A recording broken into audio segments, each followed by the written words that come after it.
रीवा जिले के UltraTech cement plant के तानाशाही से आसपास के गांव के किसान मजदूर परेशान। गर्मी का मौसम आ गया है। सबसे बड़ी पानी की दिक्कत हैंडपंप और बोर बंद हो गए हैं। अल्ट्राटेक में माइनस में जो पानी स्टोर रहता है उसको भी अल्ट्राटेक द्वारा बड़ी बड़ी कई मोटर लगाकर नाले में बहाया जा रहा है। बेरोजगारी चरम पर अल्ट्राटेक के गेट पर चस्पा रहता है।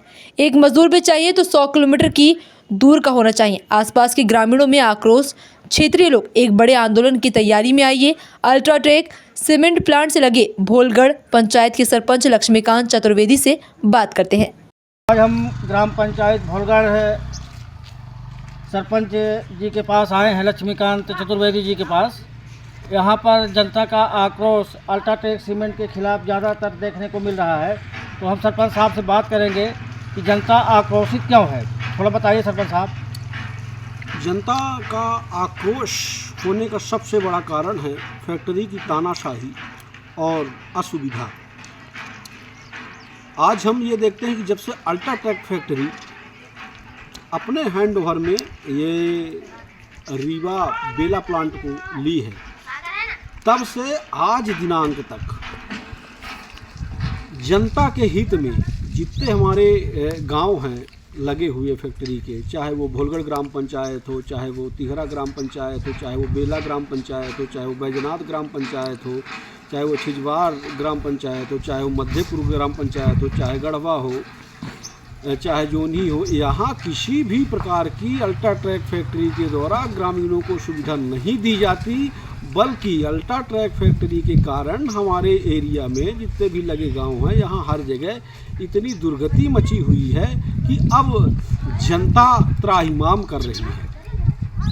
ये फैक्ट्री का दायित्व होता है कि फैक्ट्री अब जहाँ जिस एरिया में उसका प्लांट लगा हुआ है, जिस गांव में उसका प्लांट लगा हुआ है, उसकी वजह से ग्रामीणों को नुकसान हो रहा है, परेशानी हो रही है, वहाँ उसका ये दायित्व होता है कि वहाँ सुविधा प्रदान करें। लेकिन फैक्ट्री का जो प्रबंधक है इतना तानाशाही हो गया है कि 18/12/2024 को पब्लिक हेयरिंग हुई थी यहीं फैक्ट्री में, एसडीएम मैडम की अगुवाई में हुई थी, उनके सामने हुई थी।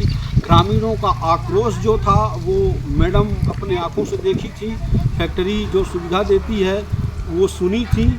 तो फैक्ट्री के प्रति सबसे बड़ा ये जो कारण है, आप देख लीजिए, आप इस एरिया में आए हैं तो हम आपसे निवेदन जरूर करेंगे कि आप क्षेत्र में जाइएगा और देखिएगा। सबसे बड़ी हमारे गांव में समस्या है पानी की।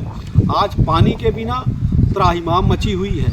आप देखिए फैक्ट्री की जो माइंसें हैं ये पाताल लोक तक इसकी माइन से चली गई हैं, जिसके कारण से पानी का जो वाटर लेवल है वो 500-600 फीट के नीचे भी वाटर लेवल पानी नहीं मिल रहा। हैंडपंप बंद हो गए हैं, बोर बंद हो गए हैं। 4 से 5 किलोमीटर लोग जाते हैं पानी के लिए। कोई नहर से पानी ढो रहा है, कोई दूसरे गांव से पानी जाता है, वहां बेला से पानी लाते हैं जाके।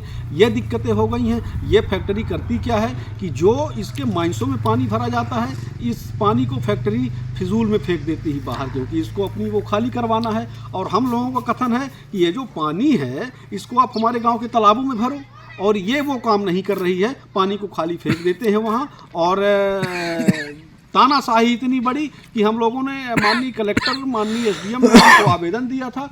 आवेदन देने के बाद ये फैक्ट्री की तानाशाही इतनी बड़ी हो गई कि इन्होंने कह दिया कि जिसको आप देते हो वो आवेदन वो हमारे जेब में है। अब आप समझिए, यहाँ का प्रबंधक कहता हमारे जेब में है, एसडीएम कलेक्टर इनके जेब में है।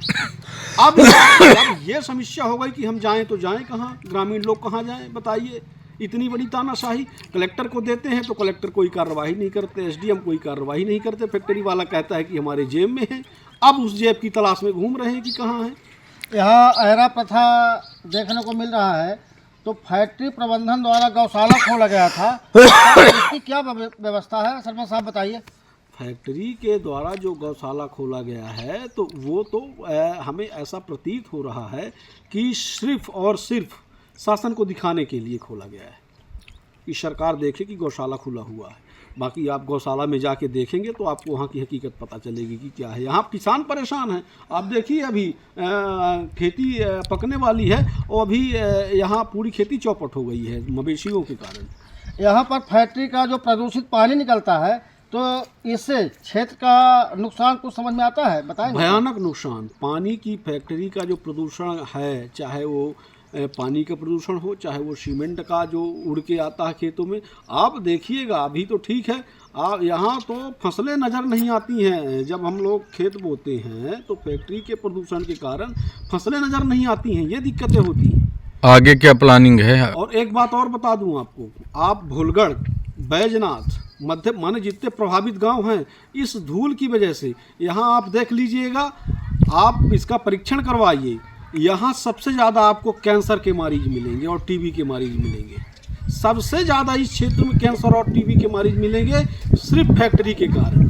ये जो प्रदूषण है, फैक्ट्री न पानी की सुविधा दे रही है, न स्वास्थ्य की सुविधा दे रही है, न शिक्षा की सुविधा दे रही है, न ग्रामीणों की किसी प्रकार की सुविधा नहीं दे रही है। त्राहिमाम मची हुई है यहाँ।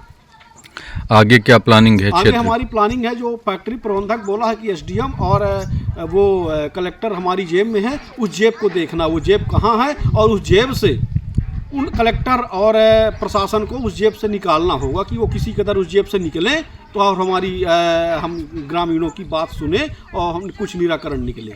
धन्यवाद।